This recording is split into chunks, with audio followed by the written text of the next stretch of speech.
Assalamualaikum warahmatullahi wabarakatuh. Hari ini saya akan mempresentasikan studi kasus Rumah Sakit Harapan Sehat tentang ransomware. Studi kasus serangan ransomware melumpuhkan Rumah Sakit Harapan Sehat atau RSHS Jambi. Latar belakangnya, Rumah Sakit Harapan Sehat RSHS Jambi adalah sebuah rumah sakit swasta terkemuka di kota Jambi. Mereka melayani ribuan pasien setiap bulannya dan menyimpan data pasien yang sangat sensitif, termasuk rekam medis, informasi pribadi, dan detail keuangan. Infrastruktur TI rumah sakit sebagian besar dikelola secara internal dengan server-server yang terletak di ruang server di dalam gedung rumah sakit. Keamanan cyber dianggap penting, namun implementasinya masih terbatas pada firewall dasar dan perangkat lunak antivirus pada endpoint. Insiden, pada suatu Senin pagi, staf TI Rumah Sakit Harapan Sehat RSHS Jambi menemukan bahwa sebagian besar sistem komputer mereka tidak dapat diakses.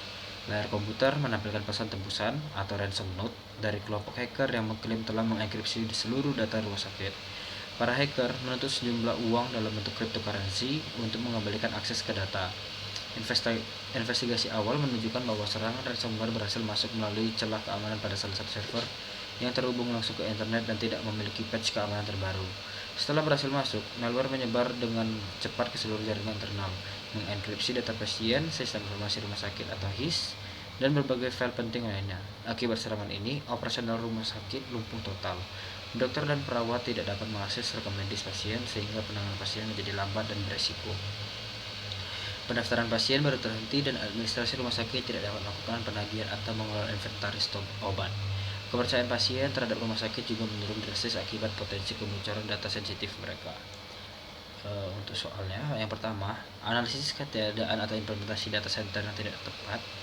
Ketiadaan data center yang dikelola secara profesional atau implementasi yang tidak sesuai standar berkontribusi besar terhadap keberhasilan serangan ransomware karena yang pertama, server disimpan di ruang internal rumah sakit tanpa kontrol lingkungan, keamanan fisik, atau segmentasi jaringan yang baik. Yang kedua, tidak ada sistem redundasi, pemantauan keamanan, atau pengelolaan patch secara otomatis seperti yang biasa tersedia pada data center modern. Yang ketiga, tidak adanya disaster recovery plan dan penyimpanan cadangan offset membuat Rumah Sakit Harapan Sehat tidak mampu memulihkan data setelah insiden terjadi.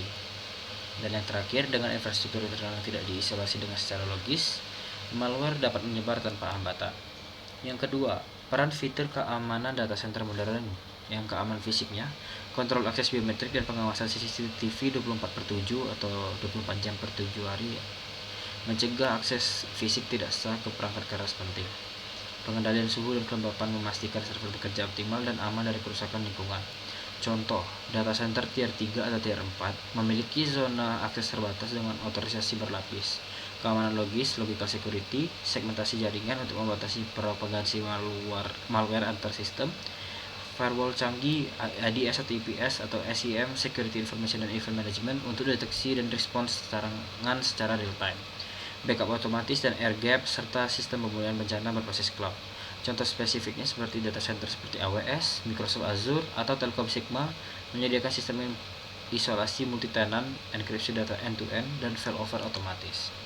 Yang ketiga, rancangan ulang infrastruktur TI Rumah Sakit Harapan Sehat.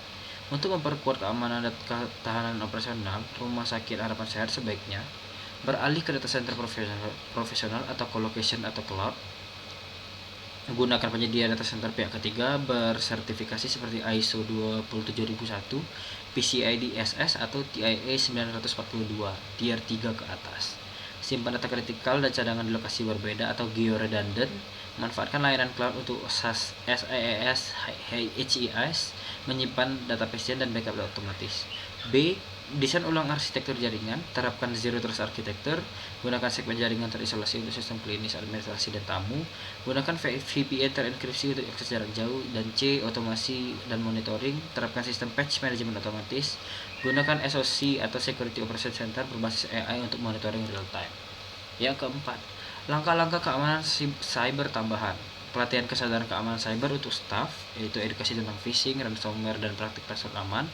Penerapan multifactor authentication atau MFA diperlukan untuk semua akses internal dan aplikasi cloud. Yang ketiga, ada backup berkala dari strategi 321, 3 salinan data, 2 media berbeda, 1 disimpan offsite.